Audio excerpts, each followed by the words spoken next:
Good morning, good morning, good morning, and War Eagle War Rapport family. We're here again talking about a departure. Wow. Your man Ike Jones here with my man B. Will. Mm. Austin Davis officially resigns from his position as offensive coordinator after 2 weeks. How long has it been? It's a month. A It month was now? official December 18th. Okay, so a month into the position, he gone. And we're here to talk about it, man. We're here to let you all talk about it. What little information we do have right now, but it is official that he is no longer with the program. Be Will, initial thoughts about the happenings, because this evolved pretty quickly. It did. Initial thoughts were he doesn't want to do this job. That was my initial thoughts. The we have no absolute confirmed. He says it's personal, Mhm. and that's what was in the statement. That is not the details. I'm sure that would satisfy many of us fans and media. So we are left to speculate somewhat, but without casting any aspersions on who or what may be the root cause of it. My thought, which is purely a guess, would be he didn't want to do the job, and I'm hard guessing that one because I don't think you even talk to a college coach without knowing what the job entails. Like, Yeah. he was in college, like what 12 years ago or so. He's not that old, so he had to know what the job entailed. I am. He didn't want to recruit, maybe one thing, but I think it's actually got to be something personal. Maybe the idea of hitting the college ranks and being able to climb that ladder makes a lot of sense and is appealing to him. However, uprooting your country from the northwest, Pacific Northwest, all the way down to here, the relationships that you leave behind, because he's been in Seattle for at least 5 years from the end of his pro career to his transition to coaching career. So there may have been something like that involved. He's still a young guy. He's got a lot going on. I doubt he had nearly as hectic a schedule as a QB coach for a pro team as he would have had as an offensive coordinator for a college team. So my guess, on one hand, I was thinking maybe it's the job, but the more I think about it, I don't think that's it. I think it's something personal. He said it was personal. So I am guessing that that's what it is, but of course it's complete speculation because we won't know exactly what it is that did not hit for him to where he had to say, I don't want to do this job I just signed up for a month ago." This is just no telling, but that's my guess. Yeah, I mean, listen, there are a lot of things being speculated about what happened. Of course, everybody has their opinions about what this means for the program going forward, but there are probably a limited few who actually know the situation. I'm not going to pretend as if I didn't wholeheartedly take jobs in my life and then got into them and was like, well, what am I doing here? This ain't what I signed up for. This is not what Sure. I thought I was going, or you know what, I thought I was going to like this, but I don't actually enjoy this at all. This Yeah. is not for me. Or you get into a position, being transparent about my life. I got into a position where I got a job, but I did not have reliable transportation to get to that job. And then ended up losing that job within a couple of weeks because I had missed work a couple of times, right? Yeah. Like there are life situations and circumstances that, despite vetting processes and despite your earnest thoughts that you want to do a thing, you get into that thing and the reality of it versus what you thought it would be are different, right? Your life changes in the meantime, and the circumstances around things change, which require a different path for you to take. Yeah. That happens. I caution everybody from thinking that this is Brian Harsin running someone off, because I've seen that narrative Yeah. floating out there. I don't think this is that. This doesn't feel like that, right? So it's, regardless of what the reasoning is, it definitely is not a good look, considering National Signing Day Right. is just a couple of days away, right? So there are things that make you have pause with wanting to sign with a program. You don't even know who your offensive coordinator is going to be. The good thing I think about this is that it was pretty clear Brian Harsin was going to be the play caller this coming Right. season, so that should not change. Right. But the people you have to feel bad for are Zach Calzada Yeah. and Robbie Ashford right now. That's well, I don't know how much Ashford got recruited by the guy because apparently he's been out of pocket for at least a week. I know Ashford signed to us 2 weeks ago, was it? So I don't know how much. I know Calzada specifically cited Austin Davis right after he signed with us as the reason he came here. He sold Austin me on, Davis seemed happy that he got Calzada to come. yeah. So that is the one I feel the worst about. But and like you said, the benefit here is that if Harsin is the offensive anchor for the team, then you don't lose too much by losing a guy who had no play calling experience, had no offensive coordinator experience.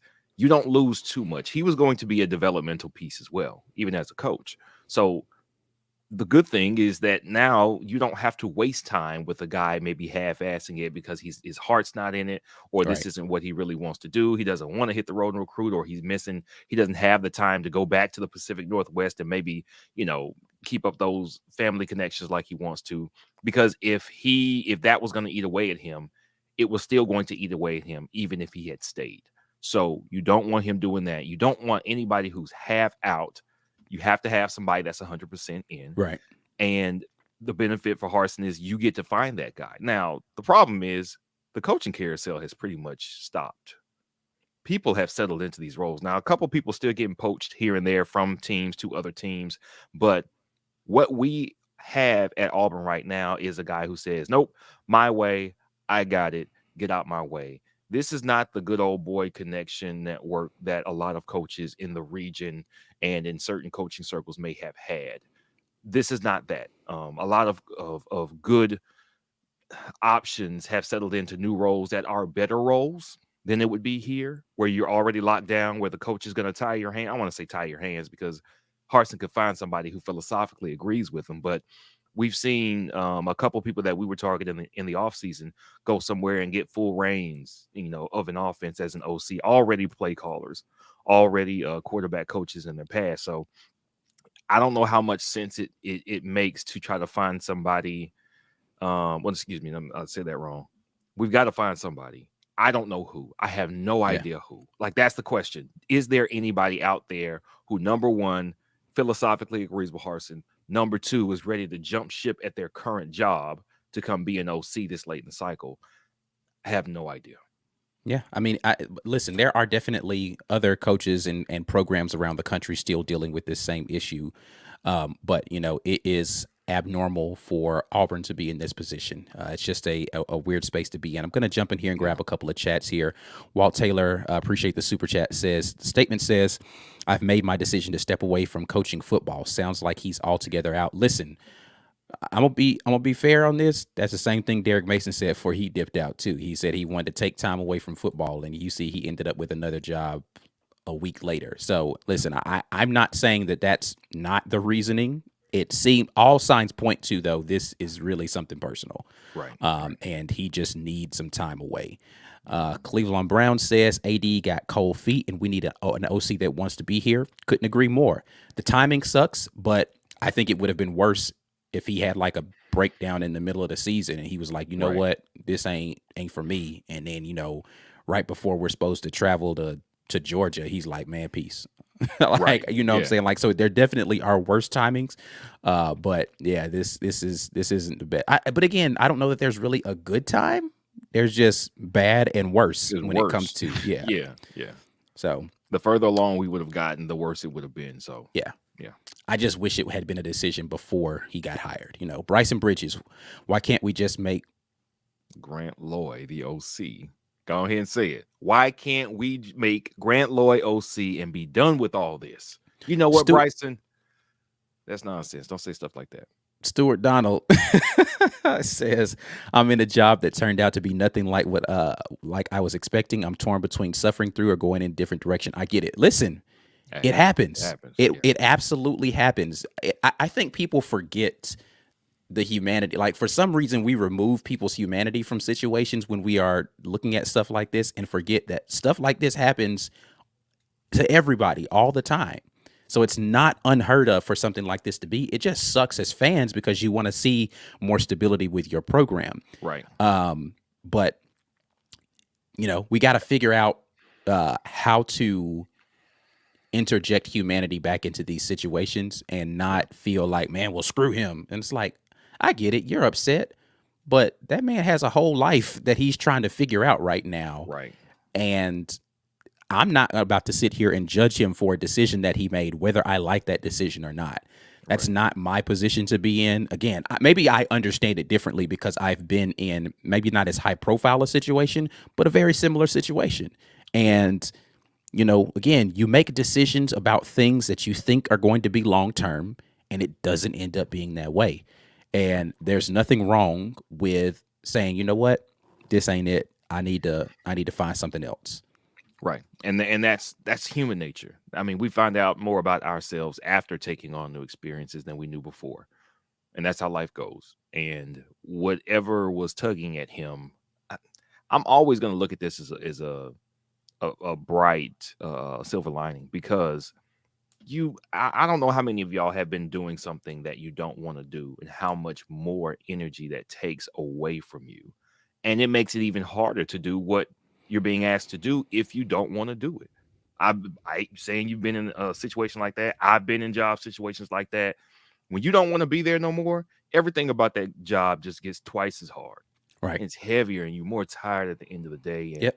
you can't half-ass that, man. Not with what this coaching staff needs to be and what Brian Harsin wants it to be like. I'm sure that he is jet boosters on 110% in that facility, seeing what happened at the end of last year with all the departures, with all the whispers, with all the momentum that the basketball team has. I'm sure he feels the pressure that we all hope and think that he's feeling.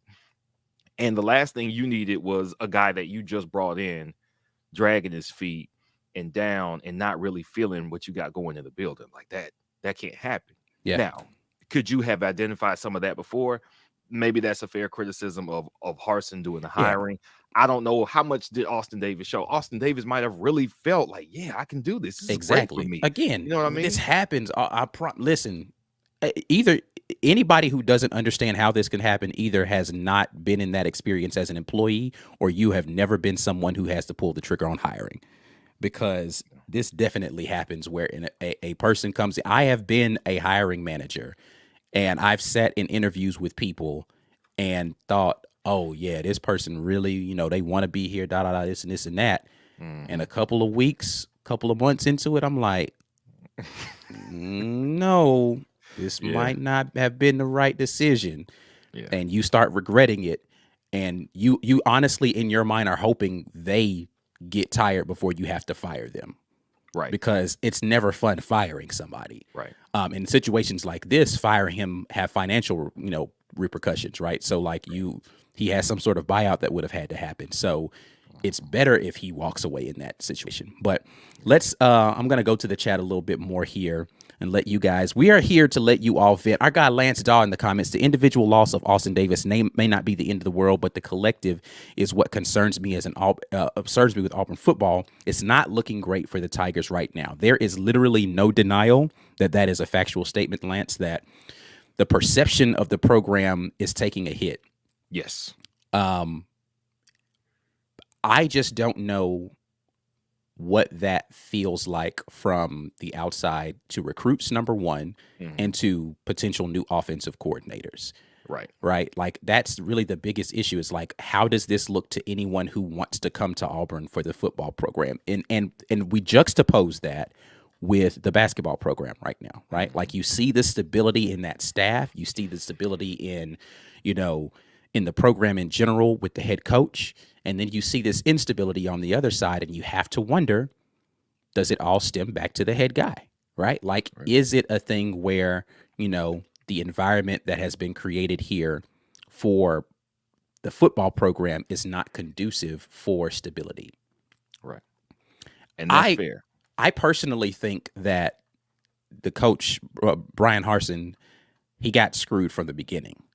He got his hand forced to begin with a bunch of hires he didn't really want to make. And in this offseason, he tried to say, look, I'm just going to try to take this on myself. And listen, the Eason thing, I don't know how you avoid that. Right. Like there's no avoiding that. That's unavoidable. Your alma mater comes calling with they overhaul their staff. They're going to give you a bump up in responsibilities, probably in pay, and that's where you played and that's where your family's at. I mean, come on, that was going to happen no matter where he coached in 2021. He was going to go to Clemson in 2022 with all those circumstances. So Yeah. I don't think that's a knock on the Harsin or the staff. Yeah. Now the Derek Mason situation. Well, let's back up. The Mike Bobo situation. I think most people were in agreement that that was a good thing overall. Right. The Derek Mason situation, there's mixed reviews on that. I am still not a fan of how that played out. But the question there becomes, what was the reason why he would say, I'm done with football, but then take another job somewhere else? That means there had to be some kind of issue with Auburn. Like it wasn't football, right? So that's clear red flag, right? Mm-hmm. But I don't know if that red flag points to Brian Harsin or to Derek Mason. Right. Yeah. Yeah. The Austin Davis situation, again, another red flag. But again, there's not enough information to say that this is a Brian Harsin issue. This feels more like an Austin Davis issue. The problem still is perception. None of that really matters. Right. The perception is really all that matters at the end of the day. But I think it will be somewhat telling if, again, I said this when the Mason situation happens, if the recruits or the current players have a change of heart about the program. Right. If outside of the building people are all, running around, oh my God, what's happening? Everything is on fire. But inside the building, everybody's cool. Yeah. Then that's all that really matters. The only remedy for this is winning next year, though. You That's win next year and nobody cares. Well, people will still care because there are a bunch of people who just, for whatever reason, say they love Auburn but want Brian Harsin to fail. I have not figured out how those two things can coexist. Yeah. But some people walk that line masterfully, and I applaud you for the duality that you're able to live life in. But the remedy for all this is winning. Got to.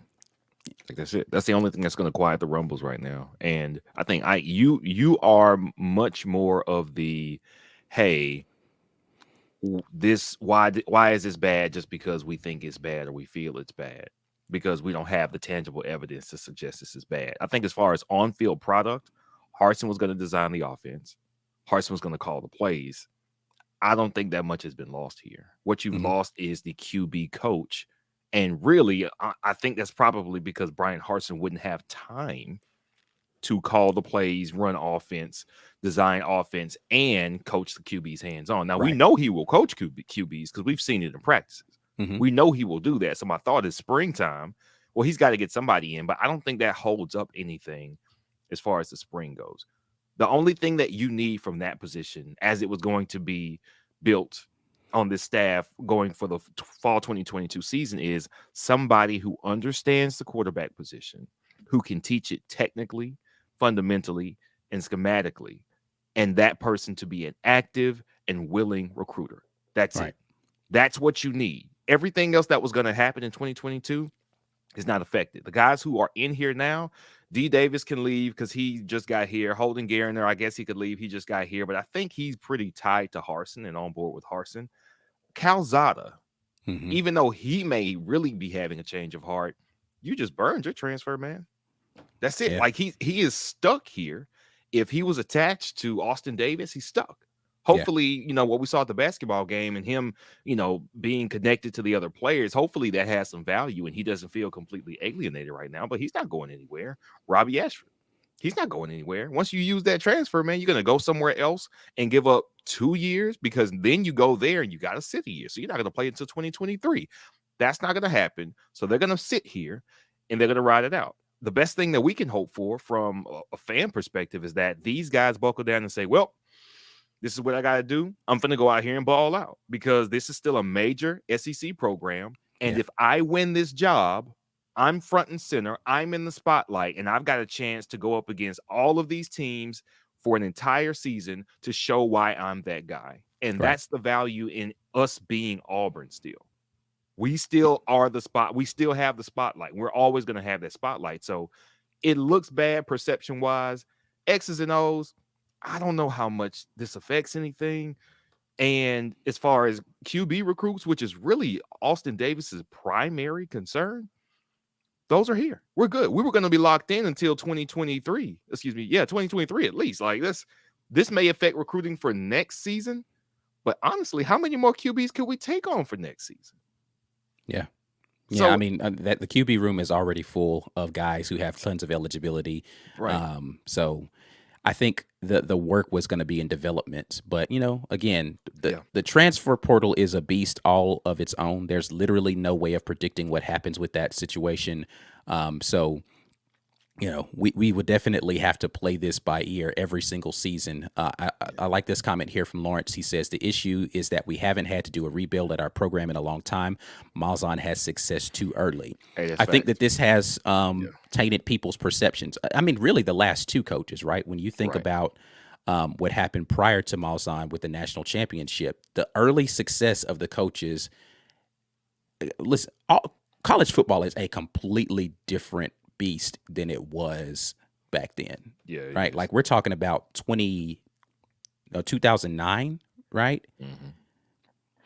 To now, it's just a completely different beast. So like, there's just no way for programs to have to be able to do this restart the same way that you would have back then, right? Right. It's just not the way that it's going to happen anymore.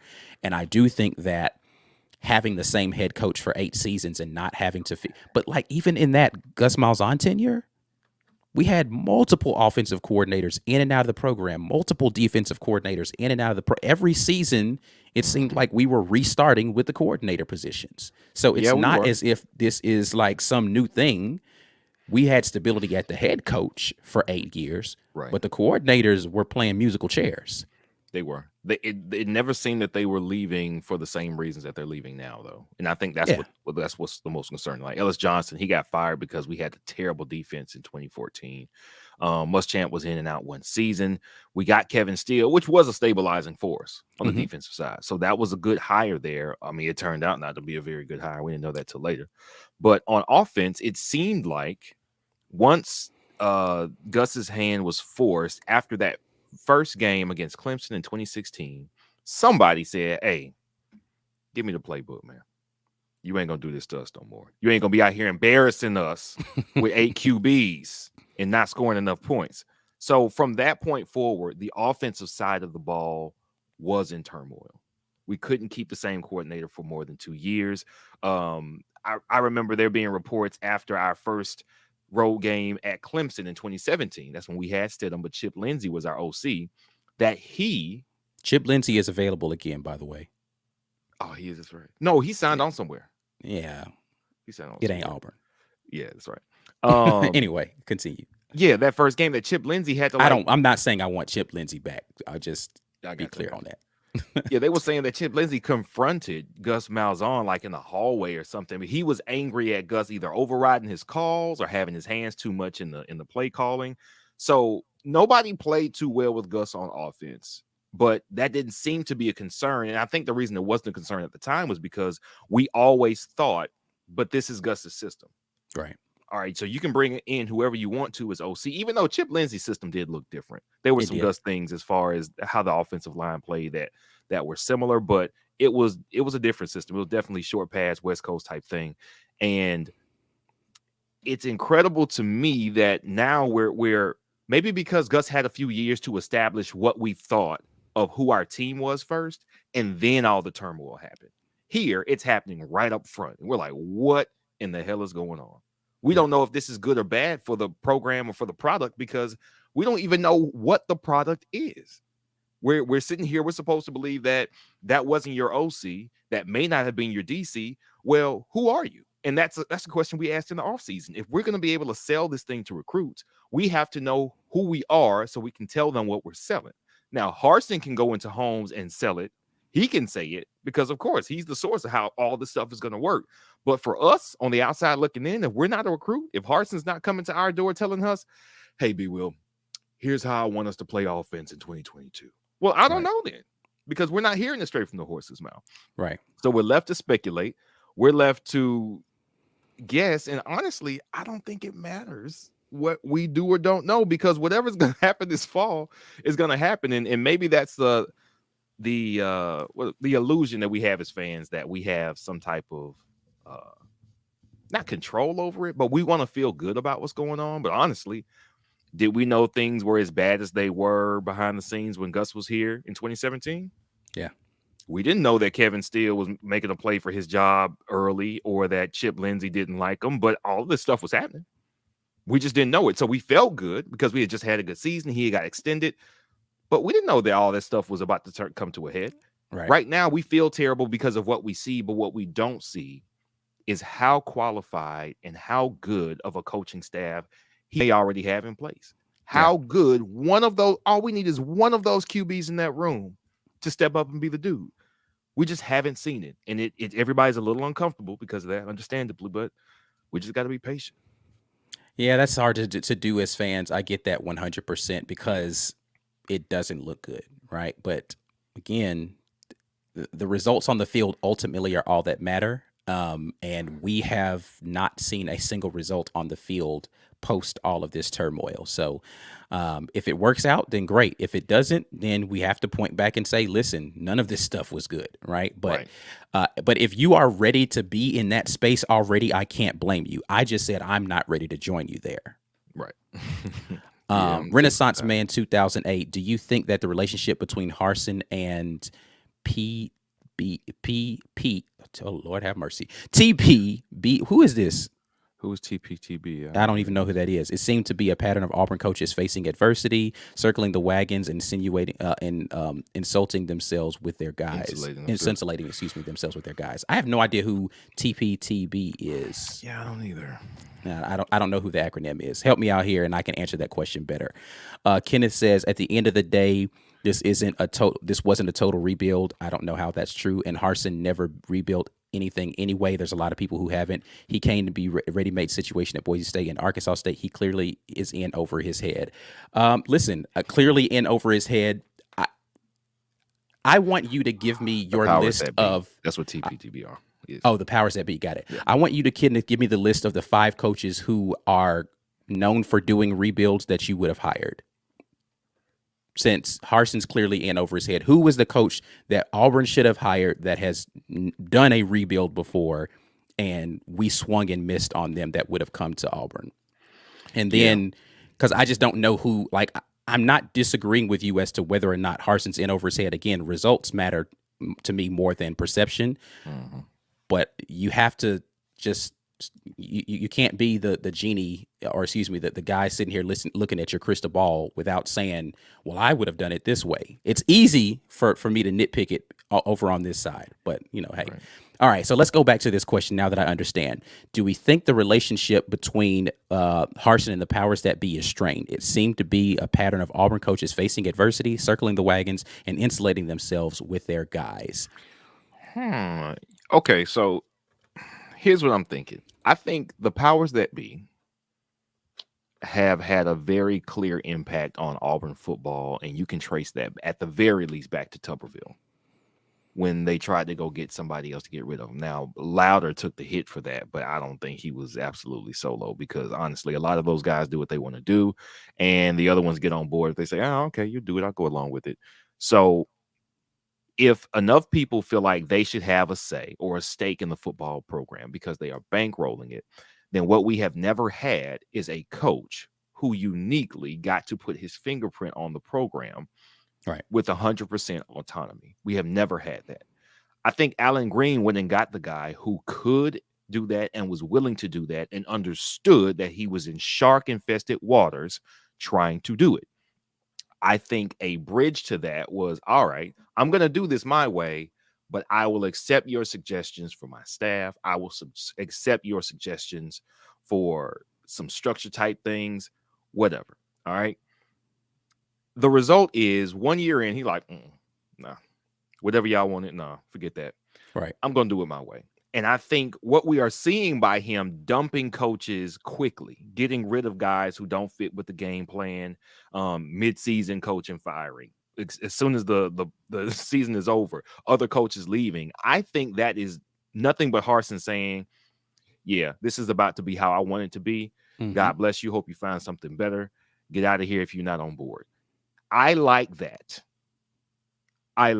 Because to me, it says that the powers that be aren't making these decisions. Right. People who have never stepped foot on a football field to play football are not making our football program decisions. People who write checks as their main contribution to Auburn football are not making these decisions. That is an overwhelmingly positive thing. The price of that is it is a rebuild. And you said it wasn't a rebuild. I think Kenneth said that. It is a rebuild because everything that had been done before this point was at the behest of people who knew nothing about how to run a football program.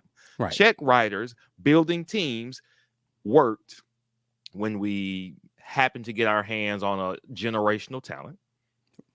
And it worked. We were really close to working in 2013 when we really just had a really good mix of transfers and some fortune as far as the roster goes. Other than that, we have not been able to sustain any success, and that's why we can't sustain it. It's basically like a coin flip. Every 3 years, we might be good again. Okay, we didn't do it. Okay, let's try again. Every 3 years, we might be good again. Okay, well, it's not. That looks to be coming to an end because you have a guy that is willing to build. Now, whether you like him, I mean, I don't feel the need to like my coach. My coach doesn't need to inspire me. If we wanted an inspiring coach, we should have kept Gene Chizik. Yeah. But, he went 3-9. So sorry, coach. We need somebody who's going to coach and be cool. I mean, Gus Malzahn was a great individual. And God bless him with, I heard his wife is sick. So definitely sending not only thoughts, but prayers and meaning that earnestly out to his family, because of course we don't want to see anybody go through anything like that, losing his wife. But he was a stand-up individual, but he couldn't deal with the politics. The weight of all of that happening with the back office and the powers that be meddling and telling you who to do what, because they aren't coaches. They aren't football people. They are check writers. We finally got them out of the kitchen. It is a rebuild. It is a rebuild in the most significant way because you finally got back of house in order. Let's hope that Harsin has the patience to do it his way. He continues to do it that way, and that everybody who is above him says, well, listen, man, we paid this guy a contract. We can't pay another coach to leave 2 years in, so we got to let him cook. We got to leave him in the kitchen. Yeah. He's going to hire his sous chefs, let him cook and do what he wants to do. We can only hope that the 2023 season yields the type of results that show a steady improvement top to bottom, so we can all say, you know what, it was worth it. The wait was worth it. Give the man his time. Let him do his thing. Okay, so I asked the question to Kenneth. His response was Billy Napier. You only answered half of the question. I didn't say just who you wanted. They also have to be someone who wanted to come to Auburn. You don't that's not coaching searches don't work where you just get to pluck the guy that you want from somewhere just because you think that they're a good coach. I didn't say name 5 coaches who you thought would be better. I want you to name 5 coaches who you thought we had a legitimate shot at Auburn who can do the job that you think. I need both of those things to be true, because otherwise, yeah, anybody could just do what they want to do. Kenneth super chats again. Billy Clark. I don't think Bill Clark wanted to come here. Billy Napier, don't think he wanted to come here. Hugh Freeze did not want to come here. We were winning 8 games a season. How is it that a total rebuild? I'll address that instead. Y'all always make excuse why we won. I don't even understand the end of that statement. It was a total rebuild for all the things that B. Will just said, because you have to uproot the infrastructure if you want to have stability. You can't just continue to do the same things that have produced the same results over and over again if you want to build a stable football. Listen, the University of Alabama, for all the reasons I hate them, got this right. Yeah. They got out of the way of themselves. Eventually, they said, okay, we're going to hire somebody who we trust to do the job, and we're going to get out of the way. And he paid them back with wins. And then they said, we made a good decision, and he kept winning because he was able to do it the way he wanted to do it. Yeah. There's a lot of programs around the country who are doing that exact same thing. Georgia got out of the way. They let Kirby run it. Kirby, come in here. We trust you. Do it the way you want to do it. Mm-hmm. Now, it had to be mutual, though. Right. Kirby had to want to come to Georgia and coach. They couldn't just go get somebody and say, this is who I want to get, and he's going to come there. He has to want to coach there, too.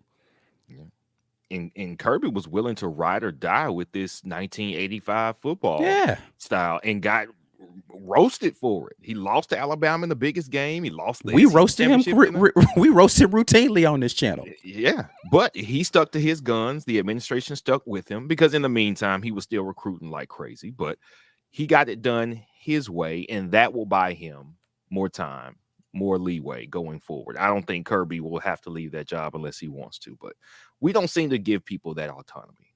And that's why for all the coaches that you named, Kenneth, they don't want to come here. They had seen coaches know.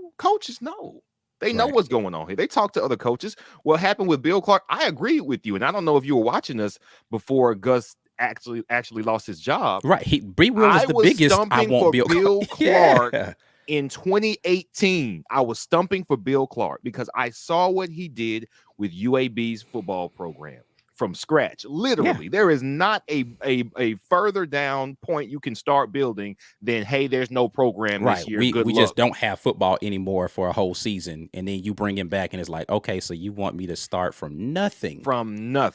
And he has turned them into a perennial powerhouse in their conference, got the energy up for a new stadium to be built in that city. He is building from scratch. Bill Clark tried to play us in public when we tried to talk. I don't even know if we really tried to talk to him or not. I have no idea. But he made it clear he wasn't coming, though.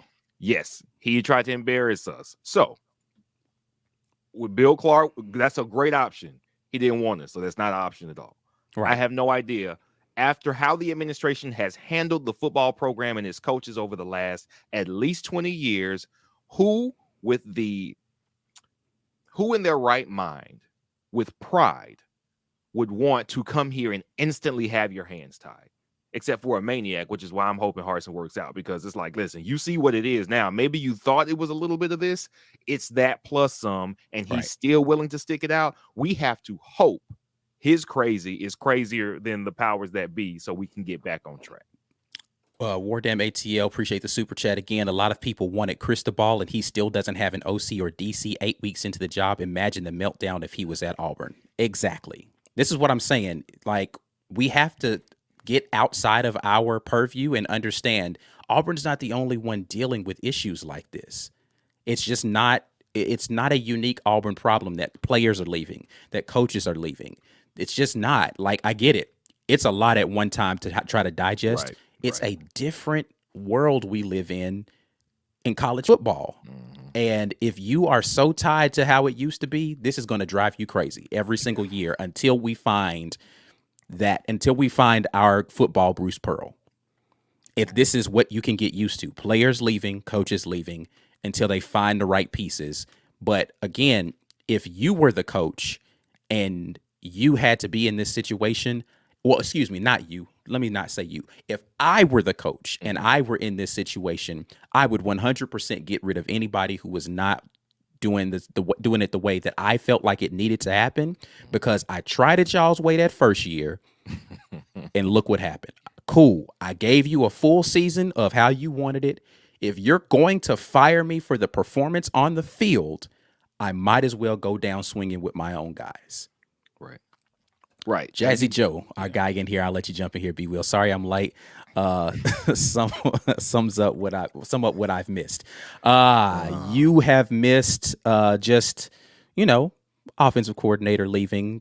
Me and B. Will both agree that it's a bad look. Everybody in the chat is mixed on whether or not we need to be patient or get rid of Brian Harsin yesterday. And Auburn football is either completely in disarray and we're only going to win 2 games next season, or we are going to still be hopeful that it works out. The same old divided spectrum of whatever. Anyway, you know what? Lawrence Rob, this is a good point. Yeah. I wanted to mention this. When he took that job, he had that little spot when he was accepting the Oklahoma job. He said his daughter asked him last year when apparently he was approached about the Auburn job when it was open. She said, "Dad, why didn't you take the Auburn job?" And he said, "Well, I didn't feel like it was a right fit." But what he said outwardly in open to the crowd was they didn't have the synergy or cohesion or something like that, like we have here. Now, you can interpret that how you want to. I think we all know the powers that be are exactly what he was talking about. I've even heard rumbling. I have no idea this is true. This may have been rumor mill in board fodder, but back when we hired Gus, Kirby was a candidate, but they didn't want to give him the keys to the ship entirely. Right. Again, I keep trying to say it's the same situation over and over again until somebody decides the guy who I'm paying to be a part of the head of the football program knows what's best for the football program. The football program will always have issues. Yeah, exactly. Oh, you know what? This is good. Okay. I've heard people comparing the win losses. Wins are what matter in football. Please do not let me tell you otherwise. Okay. I am not trying to convince you that wins do not matter in college football. Gregory says Harsin inherited an 8.5 wins a year program. How do you consider that a rebuild? Fine tuning? Maybe, yes, but not a rebuild. The way that works to me, and this is me talking. I'm going to give you an analogy for what I think. My parents bought a house. We lived in Birmingham. I was in Birmingham for high school. I lived in Inslee. We moved over to Centerpoint, Roebuck, in my freshman year in high school. All right. We got to the house. It was a bigger house. It was had more square footage. All of us had a room because there was 3 of us. It was actually 4 kids, 2 parents, and we needed more room. So it was a breath of fresh air. Everybody got what they needed. Had to commute a little further to get to high school, but it was all good.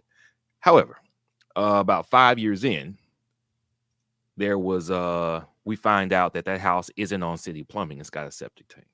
How do we find that out? Because some doo-doo water started coming up the shower drain on the first floor. Now, we had no idea when we got into the house. My dad had no idea when he got into the house that house was on a septic tank. Shortly thereafter, we found a number of things that were wrong with that house. Because the house was standing and it had more rooms and it had more amenities than our last house, does not mean that house was healthy inside out and top to bottom. So he had to break some walls down, had to pull some stuff up, get some stuff out, and that cost a lot of money and it took a lot of time. But here we are, 20 plus years into owning that house, and my dad and my mom, they finally got it how they want to have it. I think that's the house they're going to retire, they're going to live in forever, and happy for them. However, just because it looked good on the outside doesn't mean it was a healthy place to be. Yeah. It literally just happened with me in my kitchen. Happened. Oh, yeah, the plumber. I remember you talking about that. The dishwasher had a hose that failed. We've been in this home almost 6 years now, right? Dishwasher had a hose that failed probably year 2 of us living here, and it was just slowly dripping. Not like profusely, because we don't run the dishwasher a lot. I wash the dishes by hand most of the time, but it was just slowly dripping, and pressure was building up because we weren't using the dishwasher. I often talked to the plumber. He was saying you kind of have to run it every now and then, or those hoses will break down because of the way that they're constructed, all this kind of stuff, right? No idea. But 4 years of a slow drip, and we had to pull up the entire peel out the entire cabinetry in the kitchen, pull up the flooring, and get all of that redone. Just because, to your point, B. Will, it looks good, doesn't mean that there aren't real structural issues that need to get torn down and replaced in order for it to last longer.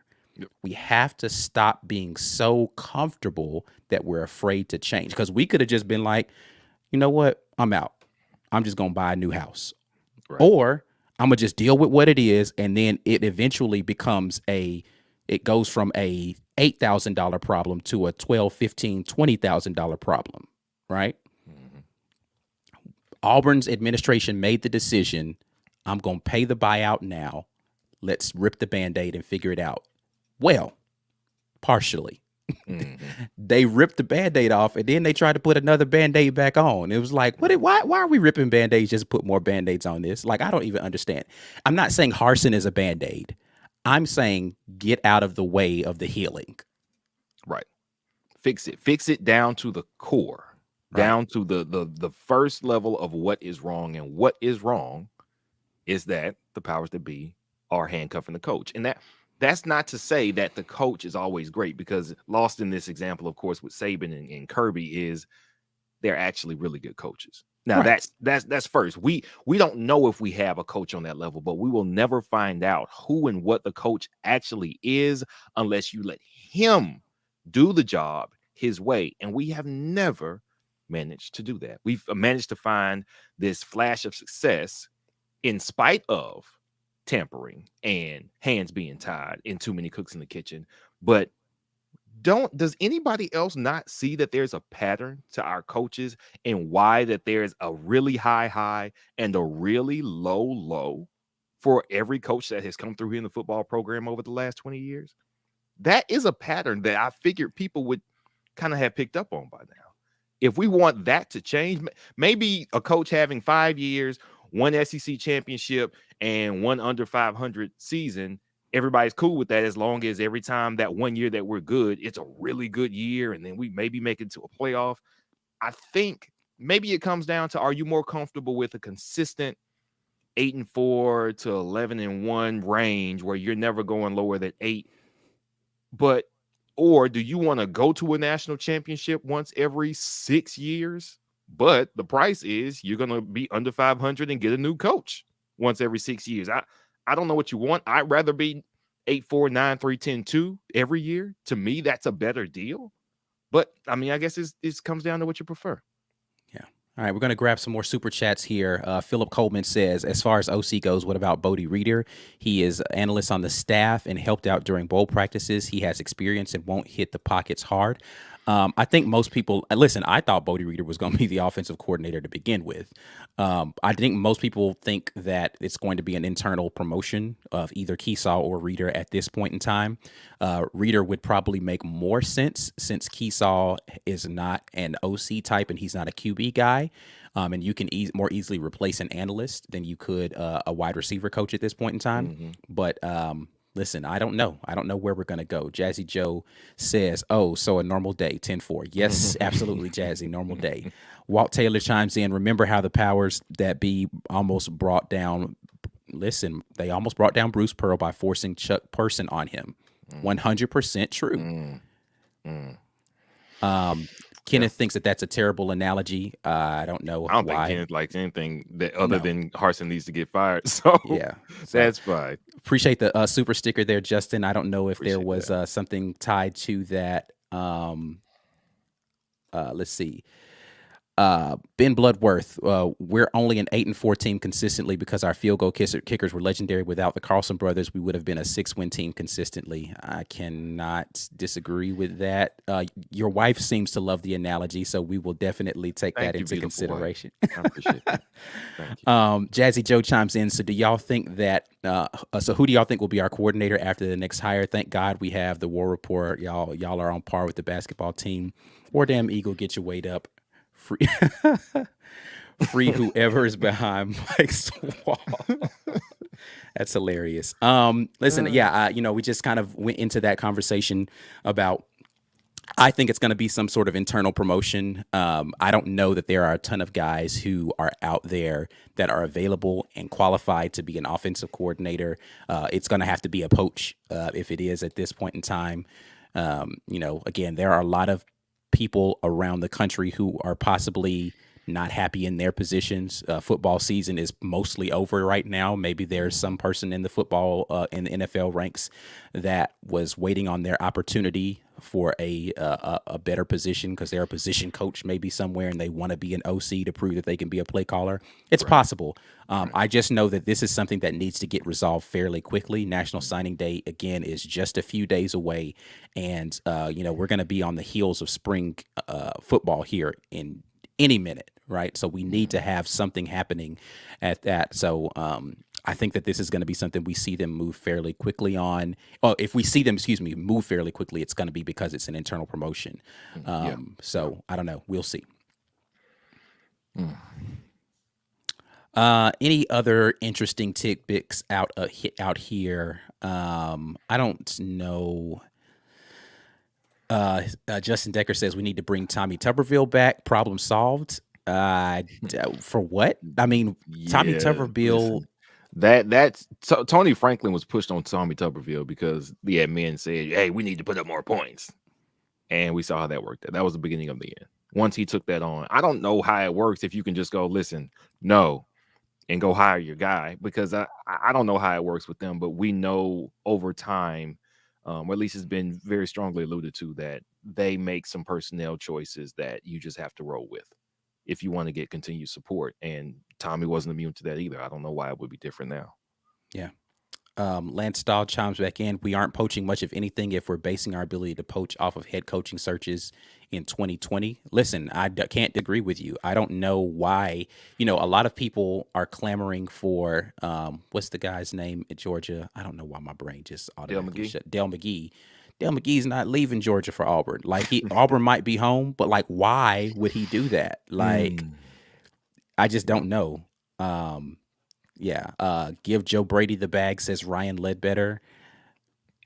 Apparently, Joe Brady, the LSU contingent said, "Hey, we're glad we got had Joe Brady for that 1 year to get the most out of Joe Burrow because he didn't really want to do recruiting either. So that 1 year was what he needed. It's what LSU needed. Joe Brady went back to the NFL where he wanted to be. Now he was with the Panthers, but their QB situation and their O-line was terrible. I don't know how much that says about Joe Brady, but I don't think Joe Brady actually wants to be a college OC. I think that's the issue here. Yeah. Anthony Shattuck says, couldn't it be Keesaw as OC/wide receiver coach and Reeder as just the QB coach? Could definitely be that. Again, Reeder, I think makes more sense as the OC because he's had more experience with at least attempting to do. I think what Brian Harsin wants is someone to manage his QB that is the OC. So I don't know. I mean, at least based on the Austin Davis hire is why I'm basing that off of. Yeah. And Keesaw being a wide receivers coach, I don't know that he wants his wide receivers coach to be his offensive coordinator. But again, that's all speculation on my part. I'm just basing it upon the hire that already took place. So we'll have to see what comes of all of this stuff. Yeah. Right. All right, you got any final words here, B. Will? We're going to wrap this up and let these people get back to their day, and you guys can go and speculate in the chat section, or in the comment section down here, and on whatever message boards you're on. I'm sure the message boards are going crazy today as well as Twitter. Yeah. Yeah. Any final thoughts, though? Nah, man, we talked about it all. We just got to be patient, see how it works out, and remember, it's basketball season. I don't want to talk about football no more, all right? Basketball season. Go Bruce. Yeah. Having said that, we will be back at you guys Wednesday talking National Signing Day, which is all football. But no, we will hopefully have some good news from the basketball game that happens on Tuesday as well. That's it, man. We are about to get out of here. We appreciate you all coming to this just shy of an hour venting and therapy session about Auburn football. But yeah, listen, this is why Jersey says, nah, y'all can stay on. We still have jobs that we have to go back to. My lunch break, man. I don't know what I'm gonna eat. Yeah, so I skipped lunch to come do this. So love y'all, man. Appreciate y'all as always. War Eagle, and we are out of here. War Eagle.